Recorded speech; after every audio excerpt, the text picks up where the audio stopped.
IQOO 9 Pro கூடிய சீக்கிரம் இந்தியாவில் லான்ச் ஆக போகுது. பட் மற்றவங்கள மாதிரி அந்த லான்ச் வரைக்கும் நம்ம ஏன் வெயிட் பண்ணோம்? இன்னைக்கு இந்த வீடியோவில் IQOO 9 Pro Chinese variant unbox பண்ணுவோம். இதே ஃபோன் தான் இந்தியாவிலையும் லான்ச் ஆகுது, கொஞ்சம் வித்தியாசமான சாஃப்ட்வேரோட. ஸோ ஓவரால் என்ன இங்கே IQOO ஆஃபர் பண்ணுறாங்கிறத டீட்டெயில்டாக பார்ப்போம். என் பேர் ஆஷ், நீங்கள் பார்த்துட்டு இருக்கிறது C4 Tech தமிழ். இந்த மாதிரி லான்ச்சுக்கு முன்னாடியே வீடியோஸ் பார்க்கணும்னு நினச்சிங்கன்னா C4 Tech தமிழை சப்போர்ட் பண்ணுங்கள். சப்ஸ்கிரைப் பண்ணலன்னா சப்ஸ்கிரைப் பட்டன் ஏற்கனவே சப்ஸ்கிரைப் பண்ணியிருந்தீங்கன்னா பக்கத்தில் உள்ள பெல் ஐக்கான் என்ன பண்ணணும்னு உங்களுக்கே தெரியும், ஒரு வீடியோலையும் சொல்கிறேன். ஸோ தயவு செஞ்சு பண்ணுங்கள். இப்போ நம்ம வீடியோக்கு போவோம். ஸோ இதுதான் IQOO 9 Pro வர பாக்ஸ். எல்லாம் ஸ்டாண்டர்டாக தான் இருக்குது. ஓப்பன் பண்ணோன்னா உள்ள கொஞ்சம் ரெகுலரான லீஃப்லெட்ஸ், அதுக்கப்புறம் IQOO 9 Pro ஃபோன் இருக்குது. பின்னாடி அந்த BMW ஸ்ட்ரிப்போட. மற்றபடி பாக்ஸில் என்ன இருக்குன்னு பார்க்குறதுக்கு முன்னாடி இதை முதல்ல ஆன் பண்ணுவோம். வேறு என்னென்னு பார்த்தீங்கன்னா இந்த கேஸ் கொடுத்துருக்காங்க. இது ஒரு சாஃப்ட் கேஸ். எனக்கு ரொம்ப பிடிச்ச விஷயம் என்னென்னா ஃபோனோட பேக் எக்ஸாக்டாக அதே மாதிரி இந்த கேஸ்லேயும் டிசைன் கொடுத்துருக்காங்க. ஸோ நம்ம அதிகமாக காசு கொடுத்து ஒரு ஃபோன் வாங்கையில் அந்த பேக்கை ஷோ ஆஃப் பண்ணணும் அப்படின்னு நினைக்கிறது கரெக்டு தான். பட் அவ்வளோ காசு செலவழிச்சிக்கிறோமே, ஒரு கேஸ் போடாமல் யூஸ் பண்ண மனசு வராது. பட் கேஸும் எக்ஸாக்டாக அதே பேட்டர்னில் கொடுத்துருக்கிறது எனக்கு ரொம்ப பிடிச்சிருந்துச்சு. மற்றபடி பாக்ஸில் வேறு என்ன இருக்குன்னு பார்த்தீங்கன்னா ஒரு டைப் சி கேபிள், அப்புறம் 120 வாட் ஃப்ளாஷ் சார்ஜர். சரி, இப்போ நம்ம பில்ட் அண்ட் டிசைனுக்கு வருவோம். IQOO இங்கே நல்லாவே பண்ணியிருக்காங்க. கடைசி 2 IQOO ஃப்ளாக்ஷிப் ஃபோன்ஸ் மாதிரியே பின்னாடி அந்த BMW racing stripe, carbon fibre க்ளோஸாக பார்க்கையில் இன்ஹேண்ட் ஃபீல் இந்த ஃபோனில் நல்லா இருந்துச்சு. அஃப்கோர்ஸ் இது ரொம்ப ஸ்லிம்மாக இருக்குது, லைட் வெயிட் அந்த மாதிரிலாம் எதுவும் கிடையாது. 210 கிராம் வெயிட். ஸோ கொஞ்சம் ஹெவியான ஃபோன் தான். பட் கையில் பிடிச்சி யூஸ் பண்ணையில் ஒரு நல்ல ப்ரீமியம் ஃபீல், ஒரு ஹெஃப்ட் இருக்குது. மற்றபடி பிளேஸ்மெண்ட்ஸ்னு பார்த்தீங்கன்னா லெஃப்ட்டில் எதுவும் கிடையாது. செகண்டரி நாய்ஸ் கேன்சலிங் மைக்ரோ ஸ்பீக்கரும் டாப்பில், ரைட்டில் பவர் வால்யூம் பட்டன்ஸ் கொடுத்துருக்காங்க. அந்த பவர் கீழே உள்ள ஆக்சன்ஸ் ரொம்பவே அட்ராக்டிவாக இருந்துச்சு. பாட்டமில் primary speaker, USB type C port, primary microphone, அப்புறம் சிம் ட்ரே. இங்கே மைக்ரோ SD சப்போர்ட் கிடையாது, வெறும் டியூவல் சிம்ஸ் மட்டும்தான். ப்ளஸ் ஹெட்ஃபோன் ஜாக்கவும் இடம் இல்லையா சொல்கிறாங்க. ஆடியோன்னு பார்க்கல ஆடியோ அவுட்புட் அந்த ஸ்டெரியோ ஸ்பீக்கர்ஸ்னால வர அவுட்புட் நல்லா தான் இருந்துச்சு.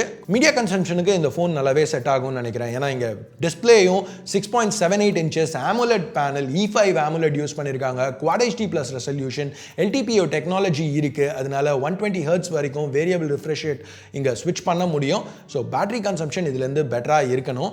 அது மட்டும் இல்லாமல் HDR10+ சப்போர்ட், டால்பி விஷன் சப்போர்ட்டும் இருக்குது. ஸோ ரொம்ப பிரைட்டான பேனல் கூட. நம்ம இப்போ பேட்டரி கன்சம்ஷன் பற்றி பேசினதுனால இங்கே ஸ்பிளிட் பேட்டரி யூஸ் பண்ணியிருக்காங்க. 4700 mAh டோட்டல் கெப்பாசிட்டி. ப்ளஸ் சார்ஜிங்க்கு அந்த 120 வாட் சார்ஜர் யூஸ் பண்ணையில் 0 to 90 வெறும் 1/4 மணி நேரத்தில் சார்ஜ் பண்ண முடியும். 0 to 100 வெறும் 19 நிமிஷத்தில் சார்ஜ் பண்ண முடியணும். இது மட்டும் இல்லை, வயர்லெஸ் சார்ஜிங்க்கும் 50 வாட்ஸ் வரைக்கும் சப்போர்ட் இருக்குது, ப்ரொப்ரைட்டரி அஃப்கோர்ஸ். இது போக 10 வாட் ரிவர்ஸ் வயர்லெஸ் சார்ஜிங்க்கும் சப்போர்ட் கொடுத்துருக்காங்க. பேட்டரிக்கே இவ்வளோ பண்ணியிருக்காங்கன்னா உள்ள சிப் கண்டிப்பாக ஃப்ளாக்ஷிப்பாக தான் இருக்கணும். ஸோ அதே தான் குவால்காமோட latest flagship Snapdragon 8 Gen 1 use பண்ணியிருக்காங்க. இது கூட 8 இல்லை 12 GB RAM, DDR5, 256 இல்லை 512 GB UFS 3.1 ஸ்டோரேஜ். திருப்பியும் Antutu ரன் பண்ணையில் எல்லாருக்கும் இந்த ஃபோன் 1 million தாண்டுது, எனக்கு தாண்டல. பட் பெஞ்ச்மார்க் ஸ்கோர்ஸ் புலம்புறதுக்கு நல்லாயிருக்கும். பட் ஆக்சுவலான யூஸ் தான் நம்மளுக்கு முக்கியம். யூஸ் பண்ணி பார்க்கல எந்த பிரச்சனையுமே இல்லை. நான் என்ன ரன் பண்ண ட்ரை பண்ணாலும் நான் டெஸ்ட் பண்ண கொஞ்ச நேரத்தில் எனக்கு எந்த இஷ்யூஸும் நான் நோட்டீஸ் பண்ணல. பட் திருப்பியும் நான் கொஞ்ச நேரம் தான் டெஸ்ட் பண்ணேன். இதை டீட்டெயிலாக டெஸ்ட் பண்ண தான் போகிறேன். ஏன்னா ரிவ்யூ யூனிட் அனுப்பிச்சிருக்காங்க, வந்துட்டு தான் இருக்குது. ஸோ ஃபுல் ரிவ்யூவில் இதை பற்றி பெர்ஃபார்மன்ஸ் எல்லாமே இன்னும் டீட்டெயில்டாக பார்ப்போம். இப்போதைக்கு நான் டெஸ்ட் பண்ண வரைக்கும் எல்லாமே ஃப்ளூடாக இருந்துச்சு. சில கேம் ஸ்பெசிஃபிக் சாஃப்ட்வேர் ஃபீச்சர்ஸும் இங்கே இருக்குது. அது மட்டும் இல்லாமல் கூலிங்கும் நல்லா ஹேண்டில் பண்ணியிருக்க மாதிரி தான் தெரியுது. ஏன்னா ஓவர் ஹீட்டிங், த்ராட்லிங் எதுவும் நான் இது வரைக்கும் ஃபேஸ் பண்ணல. சரி, அடுத்து இது ஒரு flagship phone. Top end AMOLED panel use பண்ணியிருக்காங்க. So under display fingerprint scanner இருக்குங்கிறது நம்ம எல்லாருமே எதிர்பார்க்குற விஷயம் தான். இங்கேயும் கொடுத்துருக்காங்க. பட் சாதாரணமான under display fingerprint scanner இல்லை, அதுக்கு பதிலாக ஒரு அல்ட்ராசானிக் 3D ஸ்கேனர் யூஸ் பண்ணியிருக்காங்க. ஸோ இங்கே நீங்கள் உங்கள் ஃபிங்கர் பிரிண்ட்டை ரெஜிஸ்டர் பண்ணுறதுக்கு ஒரு தடவை ப்ரெஸ் பண்ணால் போதும். ஒரே ஒரு தடவை ப்ரெஸ் பண்ணால் போதும். ரொம்பவே குவிக்கான ஸ்கேனர். அது மட்டும் இல்லாமல் அந்த சர்ஃபேஸ் ஏரியாவும் ரொம்ப பெருசாக இருக்குது. ஸோ ரொம்பவே கன்வீனியண்ட்டாக இருந்துச்சுன்னு சொல்லலாம். இது வரைக்கும் நான் டெஸ்ட் பண்ண ஃபிங்கர் பிரிண்ட் ஸ்கேனர்ஸ்லேயே இதுதான் ரொம்ப கன்வீனியண்ட்டாக இருந்துச்சுன்னு கூட சொல்லலாம். ஃபேஸ் அன்லாக்கும் கொடுத்துருக்காங்க. பட் இது ரெகுலர் 2D ஃபேஸ் அன்லாக் தான், நல்லா தான் ஒர்க் ஆச்சு. அந்த front 16 megapixel selfie camera use பண்ணி ஸ்கேன் பண்ணோம்.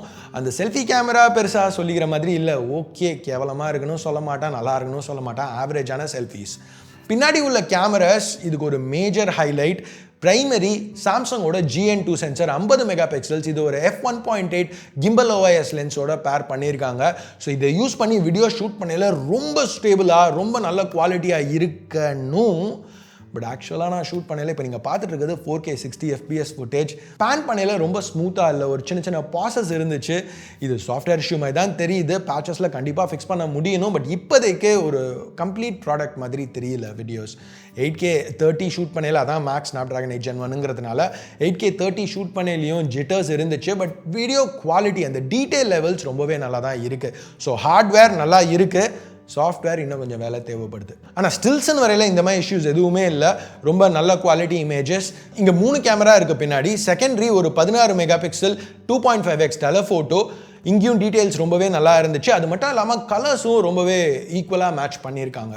மூணாவது 50 மெகா பிக்சல் அல்ட்ரா வைட். இது மற்ற பிபிகே பிராண்ட்ஸ் கிட்டது நம்ம ஏற்கனவே பார்த்துருக்கோம். 150 டிகிரி ஃபீல்ட் ஆஃப் வியூவோட வருது. Of course 150 degree field of view shoot பண்ணையில் கொஞ்சம் டிஸ்டார்ஷன் எட்ஜஸில் இருக்கும். அந்த ஃபிஷ் எஃபெக்டை கரெக்ட் பண்ணுறதுக்கும் ஆப்ஷன் கொடுத்துருக்காங்க, கொஞ்சம் ஃபீல்ட் ஆஃப் வியூ லாஸோட. மற்றபடி இமேஜஸ் தாறுமாறாக இருந்துச்சு. சில எக்ஸ்ட்ரா மோட்ஸும் IQOO இங்கே இன்க்ளூட் பண்ணியிருக்காங்க, இன்ட்ரெஸ்டிங்கான மோட்ஸ்.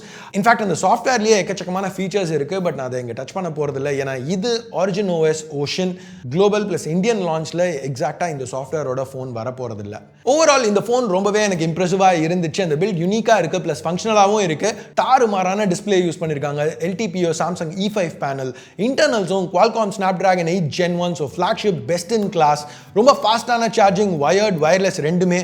ப்ளஸ் கேமராஸ் இப்போதைக்கு நல்லா இருக்குன்னு சொல்லலாம். பட் சில சாஃப்ட்வேர் அப்டேட்ஸ் கொடுத்தாங்கன்னா ரொம்பவே நல்லா தாறுமாறான கேமராஸ்னு சொல்கிற லெவல் ஹார்ட்வேர் இங்கே இருக்குது. ஸோ இது எல்லாத்துக்கும் சேர்த்து அவங்க கேட்குற காசு ஓகே, ப்ரைஸிங் ஓகே, 4999 RMBலேருந்து ஸ்டார்ட் ஆகுது. ஸோ கன்வெர்டட் ப்ரைஸஸ் எல்லாமே இப்போ நீங்கள் பார்த்துட்ருக்கீங்க. இந்த ப்ரைஸஸ் கொஞ்சம் அதிகமான ரேட்டுக்கு இந்தியாவில் லான்ச் பண்ணால் கூட ஓகே, இன்னும் கொஞ்சம் காம்படிட்டிவாக ப்ரைஸ் பண்ணியிருந்தாங்கன்னா நல்லா இருந்திருக்கும். பட் ஸ்டில் குறை சொல்கிற அளவுக்கு அதிகமான ரேட்னு சொல்ல முடியாது. ஸோ எனிவேஸ், நீங்கள் என்ன நினைக்கிறீங்க? என்ன இங்கே கொஞ்சம் வித்தியாசமாக கொடுத்துருக்கலாம்னு நினைக்கிறீங்க? உங்கள் கருத்தை கீழே உள்ள கமெண்ட் செக்ஷனில் சொல்லுங்கள். ப்ளஸ் நான் ஏற்கனவே சொன்ன மாதிரி இந்த ஃபோனை நான் ஃபுல் ரிவ்யூ பண்ண தான் போகிறேன். ஸோ ஏதாவது கேள்விகள் இருந்துச்சுனாலும் அதை கமெண்ட்ஸில் சொல்லுங்கள், கண்டிப்பாக ஃபுல் ரிவ்யூவில் அட்ரஸ் பண்ண ட்ரை பண்ணுறேன். ஸோ அவ்வளோதான் இந்த சின்ன அன்பாக்சிங் வீடியோக்கு. பிடிச்சிருக்கு பிடிக்கல என்ன நினைக்கிறீங்களோ அதை வேஸ்ட் பண்ணி தம்ஸ் அப் இல்லை தம்ஸ் டவுன் ப்ரெஸ் பண்ணுங்கள். சப்ஸ்கிரைப் பண்ணலன்னா சப்ஸ்கிரைப் பட்டன் ஏற்கனவே சப்ஸ்கிரைப் பண்ணியிருந்தீங்கன்னா பக்கத்தில் உள்ள பெல் ஐக்கான் அதையும் ப்ரெஸ் பண்ணுங்கள். அப்போ தான் நான் போடுற வீடியோஸை நீங்கள் மிஸ் பண்ணாமல் பார்க்க முடியும். அடுத்த வீடியோவில் உங்களை திருப்பி சந்திக்கிற வரைக்கும் என் பேர் ஆஷ். நீங்கள் பார்த்துட்டு இருக்கிறது C4E Tech Tamil. Have a nice day. Bye.